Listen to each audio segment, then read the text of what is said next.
Executive Director of the Center for Healthcare Quality and Payment Reform, and I'm here to talk to physicians in Minnesota about accountable care organizations and the role that physicians can play.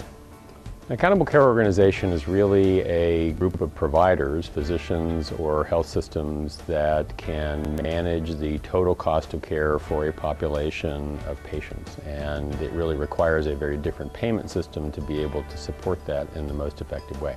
Accountable care organizations really is in the process of becoming. There are some entities around the country that are already managing total costs, but most are not. So a lot of organizations are trying to figure out how to become an accountable care organization.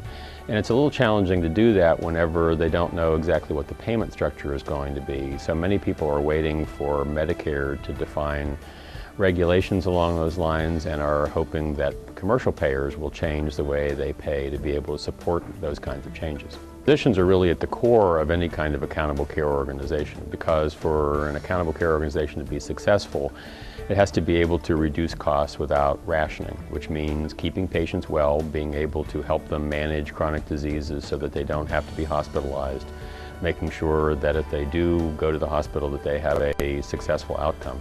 And those are really determined by how physicians deliver care. So it's physicians that are really going to be determining whether the ACO is successful or not.